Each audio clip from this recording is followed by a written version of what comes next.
Sim. E eles falam também, citam o princípio da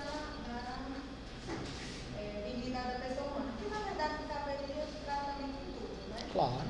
Nesse caso, principalmente, isso também é alguns casos, algumas vezes. Até porque o interesse maior que se tem aí é o interesse do alimentando. Né? O alimentando, que é uma pessoa que se encontra numa condição de hipossuficiência. Porque não está apto a prover o seu próprio sustento. Né? O alimentando, via de regra, ou é uma criança, ou é um adolescente, ou é uma pessoa que, por algum motivo, por exemplo, por ser portador de necessidades especiais, não tem condições de prover a sua própria subsistência, ou é um idoso. Certo? Nesse sentido, evidentemente que o princípio da dignidade da pessoa humana reforça-se como uma necessidade. Né? Uma necessidade. Inclusive, gente, só fazendo uma pequena digressão aqui, a questão, gente, da prisão civil por dívida. A prisão civil por dívida do mal pagador de pensão alimentícia, o nosso ordenamento jurídico, ele só encontra duas situações, ele só apresenta duas situações nas quais se permite a prisão civil por dívida. A primeira delas é a do mal pagador de pensão alimentícia, o alimentante que restar inadimplente do pagamento de uma pensão alimentícia. A outra situação é do depositário infiel, alguém que se encontrava na posse de alguém na condição de algo na condição de depositário e deu fim, extraviou, vendeu, alienou aquele determinado bem. A hipótese do depositário infiel, a jurisprudência, sobretudo a jurisprudência da nossa Suprema Corte, tem entendido como inconstitucional, como incabível, certo? De modo que hoje em dia, na prática, só restou a hipótese legal do devedor de pensão alimentícia, certo? Poderá ser alvo de uma prisão civil. Essa prisão tem natureza de pena? Não.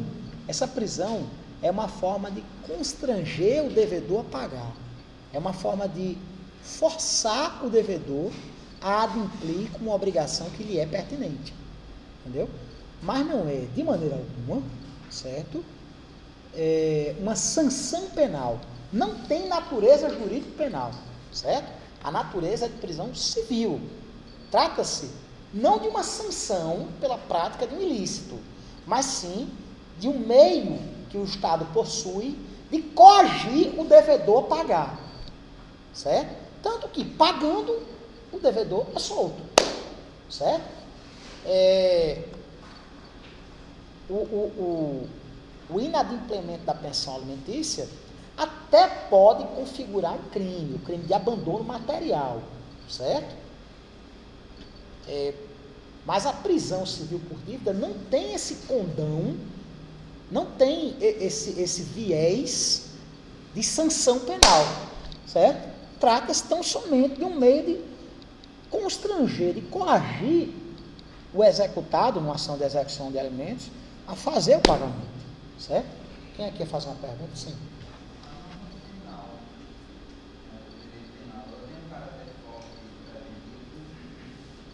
Como é seu nome, meu jovem?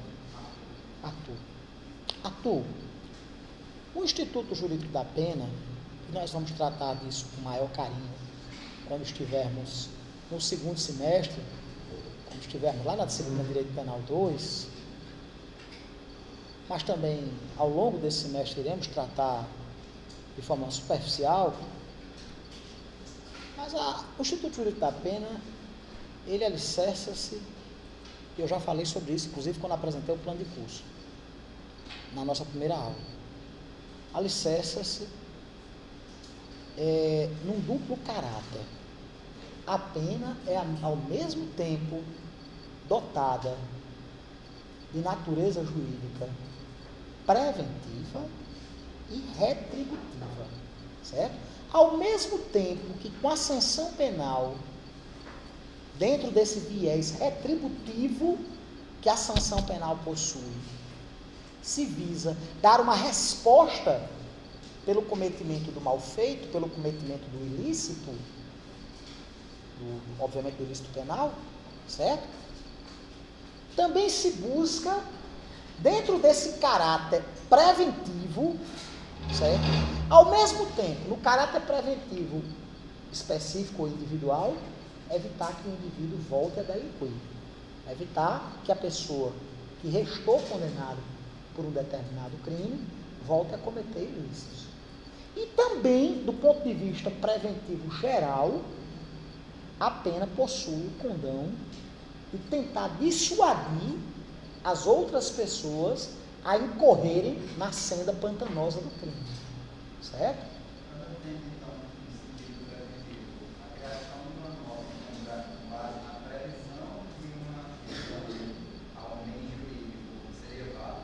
Sim, sem dúvida nenhuma. A norma jurídico-penal, sobretudo, a norma penal incriminadora, ela tem por objeto evitar que as pessoas pratiquem determinadas condutas. Falando mesmo que, por exemplo, eu fui pensando sobre o caso de entorpecente que você comentou.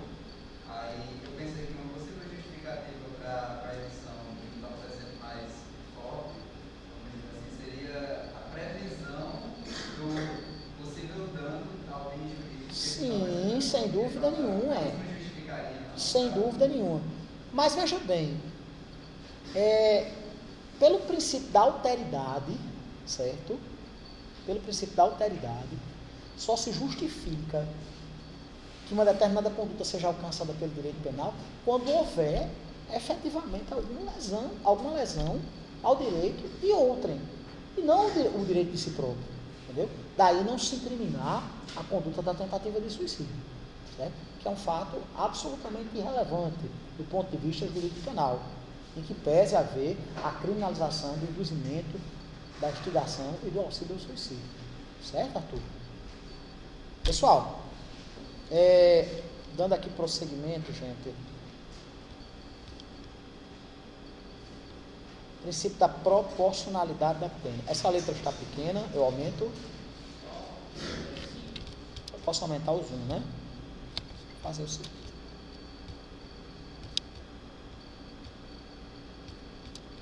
Pessoal, princípio da proporcionalidade da pena. Esse princípio, que também é denominado de princípio da proibição do excesso, ele traz a seguinte diretriz, ele traz a seguinte referência axiológica, a seguinte orientação principiológica. A pena não poderá ser superior ao grau de responsabilidade pela prática do fato.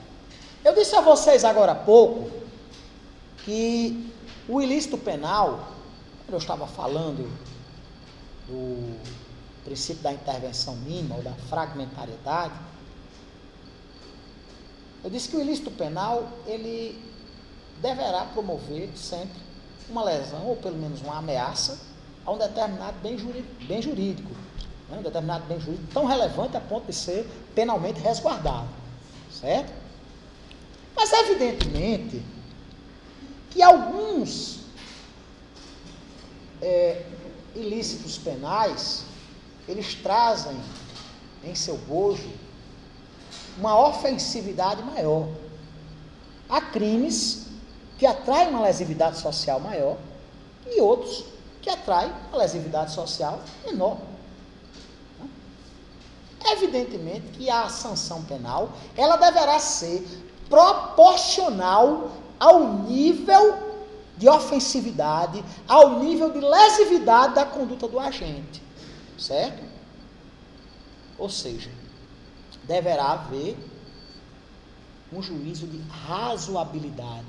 A sanção penal não poderá ser desarrazoada.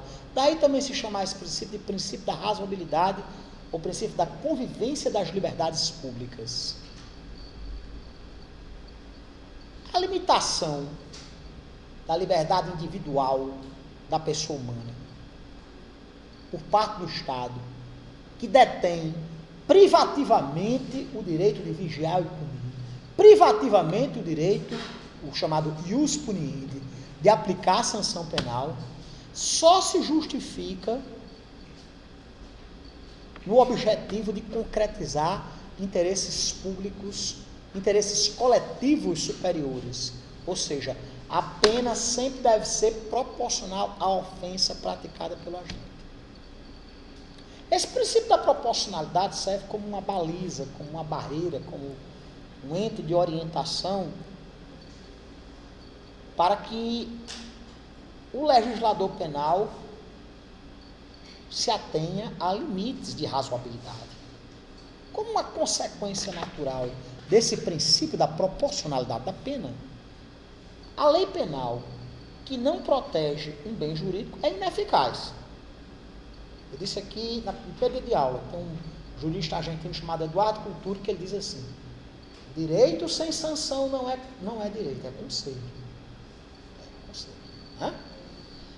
Ou seja, esse princípio da proporcionalidade, ele ao mesmo tempo que funciona como uma garantia para se evitar a imposição de penas desarrazoadas por parte do legislador penal e também por parte do intérprete da norma jurídica penal, em especial a norma penal incriminadora, no caso os órgãos judicantes, ele também funciona como uma garantia para a sociedade de que haverá uma reprimenda eficaz à altura da gravidade da ofensa, certo? Ou seja, é necessário que haja uma proporcionalidade. A sanção penal não poderá ser tão grave, não poderá ser tão dramática a ponto de ferir desproporcionalmente a liberdade individual da pessoa humana e não poderá ser tão discreta, tão suave, tão branda, que não funcione como uma forma eficaz de reprimir o crime. É interessante que esse princípio da proporcionalidade da pena, ele se encontra, gente, e aí, ainda estão copiando? Agora eu vou postar, viu? Vou postar no cigarro, certo? Esse princípio da proporcionalidade da pena, ele se encontra, ele encontra relevo, melhor dizendo, em três aspectos diferentes, encontrando três destinatários distintos. O princípio da proporcionalidade, ele direciona-se primeiramente ao legislador penal, no sentido de evitar a imposição de penas desarrazoadas, desproporcionais ou brandas demais, certo? O primeiro destinatário desse princípio é o legislador penal. Não, o legislador penal é o parlamentar, o congressista, o deputado, o senador. O legislador é quem exerce a função legislativa do Estado. Né? Não, o legislador penal, o juiz é um intérprete da norma jurídica penal, é um exegeta, é um hermeneuta. Mas o juiz ele não cria lei, né? Ele não cria, pelo próprio princípio da legalidade, só quem pode criar crime e combinar a sanção é a lei. E só quem pode, obviamente, legislar é o poder legislativo do Estado, né? Através do Congresso. A princípio, a Constituição Federal estabelece como fonte formal primária e única do direito penal o Congresso Nacional, né? Que é o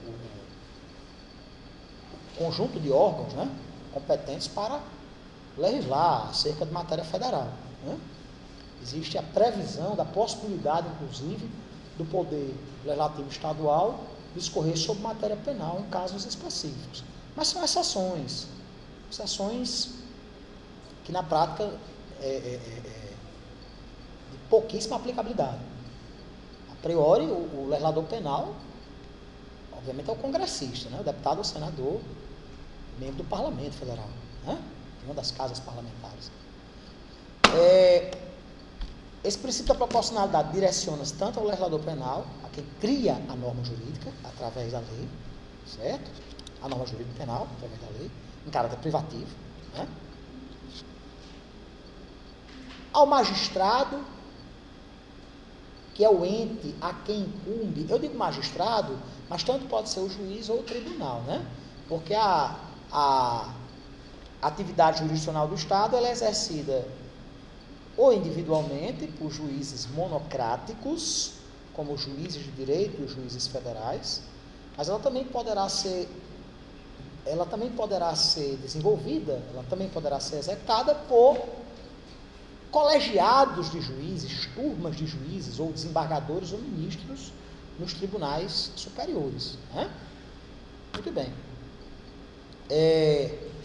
Aí nós temos esse princípio da proporcionalidade direcionado ao legislador, ao órgão judicante, que aplica a sanção penal, e também aos órgãos da execução penal, ou seja, o juízo da execução penal, o juiz que vai aplicar a pena, certo? Aí nós temos aqui uma proporcionalidade abstrata, no tocante ao legislador. Por que proporcionalidade abstrata?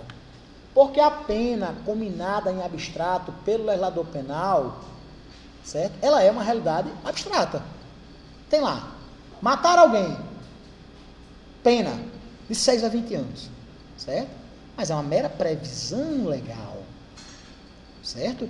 É uma mera construção abstrata do legislador penal.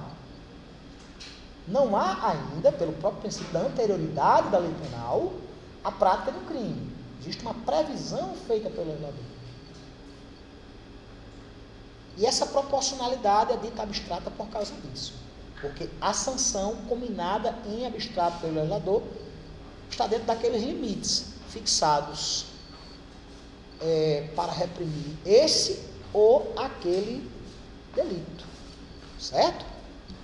Mas nós temos também, do ponto de vista do hermeneuta, do exegeta, do intérprete da norma penal, o juiz que prolata, o juiz ou tribunal, que prolata a sentença penal condenatória, a necessidade de se ater a uma proporcionalidade concreta no sentido da pena ser uma realidade concreta e não mais uma realidade abstrata, certo? Se chegou a um juízo de culpabilidade e se decidiu que fulano de tal deveria cumprir uma sanção penal de tantos ou quantos anos, certo? Trata-se não mais de um abstracionismo, de uma realidade abstrata, de uma mera previsão legal, mas sim passa a ser algo efetivamente concreto. Daí se falar em proporcionalidade concreta. E a proporcionalidade executória direciona aos órgãos da execução penal, tanto o juízo da execução quanto os órgãos da administração pública. É por isso que algumas sanções penais direcionadas a alguns apenados são cumpridas inicialmente em regime fechado, outras em regime semiaberto, outras em regime aberto, certo? Existe a necessidade dessa proporcionalidade executória da sanção penal. Posso passar, gente? Vocês entenderam o princípio da proporcionalidade? Não. Quem define na realidade, veja bem, nós temos uma previsão feita pelo legislador, que é uma realidade abstrata. Você tem aí no crime de homicídio 6 a 20 anos. Você tem no crime de furto simples de 1 a 4 anos. Você tem no crime de lesão corporal simples de 3 meses a 1 ano. Você tem no crime de estupro a pena de 8 a 15 anos. Tráfico de drogas de 5 a 15 anos. Certo? Mas isso tratam-se de meras previsões legais. Por isso que se fala sanção penal em abstrato. Pena combinada em abstrato pelo legislador. Certo? Mas essa realidade em abstrato passa a ser uma realidade concreta quando o indivíduo vê-se condenado a uma sanção que deverá ser fixada dentro daqueles termos que o legislador penal previu. Como é que o juiz, gente, só fazendo aqui uma colocação, por favor, prestem bastante atenção no que eu vou dizer. Como é que o juiz chega a uma sanção penal dessa ou daquela monta? Quais são os critérios utilizados pelo legislador? Dentro da sistemática penal brasileira, dentro do nosso sistema jurídico penal, existe um procedimento denominado de dosimetria da pena. É na dosimetria da pena que o juiz deve aquilatar, através de critérios previamente definidos pela norma penal, se a pena deverá ser maior ou menor. E aí nós temos dentro do nosso sistema jurídico penal, a adoção do chamado sistema trifásico. Por que sistema trifásico? Porque tem 3 fases. Né? A dosimetria penal é feita da seguinte forma. Primeiro, o juiz analisa, e todos esses critérios são estabelecidos pelo legislador penal no Código Penal Brasileiro. Né? E a gente vai tratar de todos eles quando estivermos, não agora, mas no segundo semestre, tratando da questão da dosimetria penal. Mas só adiantando aqui para vocês. Primeiro critério, na primeira etapa, melhor dizendo, na primeira fase da dosimetria, o juiz fixa a pena base, levando em consideração as circunstâncias judiciais previstas lá no artigo 59. Entendeu? Culpabilidade, os antecedentes, as consequências do crime, se o agente fez algo para minorar essas consequências, certo? Todos esses critérios estão estabelecidos no artigo 59 do Código. Em um segundo momento, o juiz deverá aferir a presença ou não de eventuais atenuantes e agravantes, certo? Previstas lá nos artigos 61, 63 e 65 do Código, certo? E num terceiro momento, numa terceira fase, o juiz deverá verificar a presença de causas gerais ou especiais de aumento e diminuição de pena. Mas não se preocupem com isso, que isso será objeto de nossas discussões quando estivermos tratando desse tema, dosimetria penal, se Deus assim nos permitir, no segundo semestre de 2019. Né? Eu fiz essa digressão para vocês entenderem essa questão da proporcionalidade. Certo? A pena combinada em abstrato pelo legislador deve ser proporcional. E a pena aplicada, no caso concreto, pelo juiz ou tribunal, também deverá ser proporcional. Deverá ser lastreada na observância a esses critérios estabelecidos pelo Código, na chamada dosimetria da pena. Entendeu? A dosimetria nada mais é do que o exercício desse princípio da proporcionalidade da pena. Certo? E esse princípio é visto contemporaneamente sob uma dupla ótica. Né? Primeiramente, no sentido de servir como uma garantia ao indivíduo para se evitar, para se coibir a aplicação de penas exageradas. Certo? Deve-se vedar a combinação por parte do legislador e a aplicação por parte do juiz de penas que sejam desarrazoadas, desproporcionais, desnecessárias à sanção penal, certo? Mas, por outro lado, esse princípio também encarta a necessidade de ver os ilícitos penais devida e necessariamente sancionados, servindo como uma proteção para que não haja uma reprimenda insuficiente para se coibir a prática do crime, evitando que haja uma punição aquém daquela que se demonstraria como eficaz e necessária para coibir esse ou aquele fato criminoso, certo? Que horas são, gente? Não dá tempo ainda.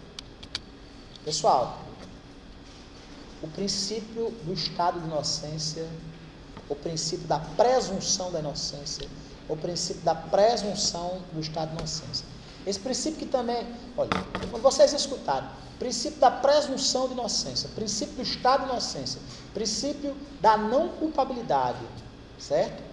O princípio da presunção da inocência, é a mesma coisa, certo? Esse princípio da não culpabilidade ou do estado de inocência, ele está alicerçado na máxima de que ninguém, a máxima constitucional, inclusive, a máxima a qual aderiu a norma constitucional, de que ninguém será considerado culpado até o trânsito em julgado da sentença penal condenatória. Quando é que se dá o trânsito em julgado da sentença penal condenatória? Quando não cabe mais recurso. até o advento do trânsito em julgado, presume-se a inocência do acusado. Não se pode presumir, dentro do processo penal vigente no Estado Democrático de Direito, que o acusado seja culpado. O juízo de culpabilidade, ele deve advir do exercício do devido processo legal, com todas as garantias que lhe são inerentes, como o contraditório, a ampla defesa, a publicidade dos atos processuais e a presunção do estado de inocência. Certo? O próprio artigo 5º da nossa Constituição Federal, da nossa Magna Carta, ele nos orienta, ele determina, lá no seu inciso 57, que ninguém será considerado culpado até o trânsito em julgado de sentença penal condenatória.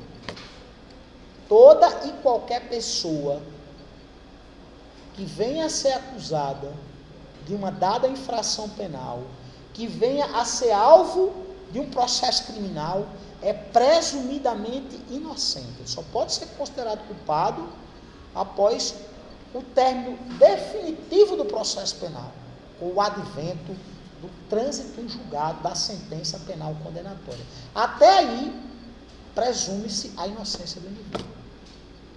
Isso é uma garantia inerente ao Estado Democrático de Direito.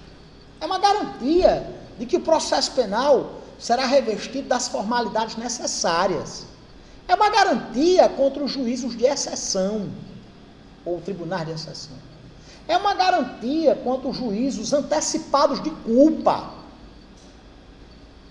E não se pode admitir, sob nenhum e qualquer pretexto, que se subverta o princípio da presunção do estado de inocência, contra quem quer que seja. Esse princípio consiste numa garantia fundamental, consiste num direito, numa garantia inerente a qualquer pessoa, a qualquer indivíduo. E trata-se de uma consequência da própria democracia, uma consequência do próprio Estado Democrático de Direito. É uma consequência, justamente, da presunção de inocência que deve vigorar em relação a qualquer um, a qualquer pessoa. O processo penal, no âmbito de um Estado Democrático de Direito, ele é um processo penal de partes, e as partes devem ser tratadas de forma isonômica, igualitária. E nós vamos ver isso daqui a pouquinho, na próxima aula. Estamos já nos aproximando do final da aula, né? As partes devem ser tratadas de forma isonômica, igualitária. Não se concebe a ideia do processo penal em um Estado Democrático de Direito que... Obrigado, Manu. No Estado Democrático de Direito, que as partes sejam tratadas de forma não isonômica, de forma não igualitária, de forma discricionária por parte do Estado juiz. Não se admite. E não se pode admitir que alguém, por exemplo, venha, em razão da presunção, do princípio da presunção do estado de inocência, a cumprir sanção penal sem que hajam requisitos necessários para a custódia preventiva. A prisão preventiva só se justifica havendo risco para a instrução processual penal, risco do acusado frustrar a aplicação da norma penal incriminadora, se evadindo, por exemplo, do distrito da culpa e evitando que seja aplicada a sanção penal, e como garantia da ordem pública. Tirando essas três hipóteses, essas três situações autorizadoras expressamente previstas, lá no artigo 312 do Código de Processo Penal, não se justifica a prisão preventiva contra quem quer que seja. Prisão antes do trânsito em julgado da sentença penal condenatória, trata-se de uma exceção em homenagem ao princípio da presunção do estado de inocência. somente por expressa determinação constitucional, após o trânsito em julgado da sentença penal condenatória, que se justifica o encarceramento do indivíduo. E nessas situações excepcionais, previstas pelo Código de Processo Penal. De resto, toda e qualquer prisão, seja de quem for, trata-se de uma ilegalidade. Trata-se de uma afronta ao princípio da presunção do estado de inocência, do princípio da não culpabilidade. É em razão desse princípio também que se presume, vejam só vocês, a inocência, e quem tem o ônus probatório, quem tem o ônus probandi de provar a culpa é a acusação. Muitas vezes a gente escuta as pessoas dizerem, até advogados, não, nós vamos provar a sua inocência. Ninguém tem que provar a inocência nenhuma. Quem tem que provar a culpabilidade é a acusação. Não se pode partir do princípio que o acusado é culpado. A acusação é que tem que carregar provas aos autos suficientes para embasar, para lastrear um juízo de culpabilidade. Não é o acusado que tem que provar a sua inocência. E aí nós temos, como consequência também, do princípio da presunção do estado de inocência. Quando houver dúvidas acerca da autoria e da materialidade delitiva, o que é autoria e materialidade delitiva? A autoria é que foi o acusado que praticou o fato, ele é autor do crime. Materialidade é se o crime existiu ou não. O que é materialidade delitiva? A existência do crime. Se houver alguma dúvida acerca de se houve ou não houve crime, ou se houver prova da materialidade delitiva, houver dúvidas quanto à autoria delitiva, a absolvição se impõe. E aí nós temos o CPP, lá no seu artigo 389, inciso 2º, 5º e 7º, dizendo o seguinte: o juiz absolverá o réu, mencionando a causa na parte dispositiva, desde que reconheça não haver prova da existência do fato. Certo? Não houve prova da inocência, nem prova da culpabilidade, mas sim que simplesmente não há prova de que houve um crime. Certo? É necessário que haja prova efetiva da materialidade delitiva. Inciso 5º, não existe prova de ter o réu concorrido para infração penal.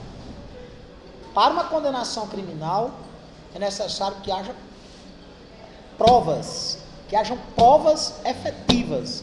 Ninguém pode ser condenado por suspeita. Ninguém pode ser condenado por presunção. Ninguém pode ser condenado por meros indícios. Ninguém pode ser condenado por convicção. Condenação criminal exige um conjunto probatório que se preste a alicerçar um juízo de culpabilidade. E se por acaso não existir prova de que o réu concorreu para infração penal, ele deverá ser absolvido. O inciso 7, não existir prova suficiente para a condenação. Se não houver provas, inclusive em nome não só do princípio da não culpabilidade, do princípio da presunção do estado de inocência, mas também em nome do princípio do indúbio pro réu, o acusado deverá ser absolvido, certo? Ou seja, a dúvida favorece exclusivamente a defesa. Existe uma máxima atribuída a Voltaire que diz: 1000 vezes absolver-se um culpado do que se condenar um inocente. O grande jurisconsulto italiano Francesco Carrara diz que o processo penal deve ser claro. Ele não se permite nada de anfibológico. Ele deve ser claro como uma precisão geométrica. Ele não permite nada de dúvida, nada de anfibologia, nada de obscuridade. Deve haver a clareza. Uma condenação criminal é algo muito sério. Uma condenação criminal atrai para o indivíduo uma nódoa indelével, uma mácula eterna. Por quê? Vejam bem, O fenômeno jurídico da reincidência, ele só subsiste no prazo de 5 anos após o cumprimento efetivo da pena. A pena é totalmente cumprida em todas as suas etapas. Durante 5 anos o indivíduo é considerado reincidente. Certo. Após esses 5 anos ele voltará a ser réu primário. Okay. Ele poderá, por exemplo, tirar uma certidão negativa e para prestar um concurso público, pelo menos para assumir uma função pública, no mais das vezes você tem que provar a sua primariedade através de uma certidão negativa. A maioria das empresas hoje em dia, para contratar um funcionário, exige uma certidão negativa. Certo? Muito bem. Após esses 5 anos, ele não é mais reincidente, não terá mais os efeitos negativos da reincidência. Mas para todo sempre, para o resto de sua vida, uma condenação criminal servirá como maus antecedentes, influenciando negativamente na primeira fase da dosimetria da pena, porque os maus antecedentes funcionam como circunstância judicial desfavorável à luz do que determina o artigo 59 do Código. Ou seja, uma condenação criminal trata-se de algo seríssimo. E algo que tem que estar alicerçado na verdade real. Havendo dúvida, deverá prevalecer um entendimento que seja benéfico, que seja favorável ao réu. Certo? Pessoal, em razão de nós já estarmos às 8h38 da noite, eu vou aqui dar por encerrada a nossa aula de hoje, me despedindo de todos vocês, agradecendo a quem nos prestigiou assistindo a nossa aula, e lembrando que eu vou postar essa aula no Facebook, e se for possível no cigarro, porque o cigarro não aguenta vídeos muito grandes. Eu não sei se a primeira parte da aula, porque vocês viram que meu computador descarregou, e aí infelizmente talvez a gente tenha perdido uma parte, eu não sei se a gente conseguirá recuperar, entendeu? Mas se conseguir, eu posto as duas partes em vídeos diferentes, ok? Boa noite, pessoal, até a próxima aula, fiquem todos e todas com Deus, e uma boa noite a vocês.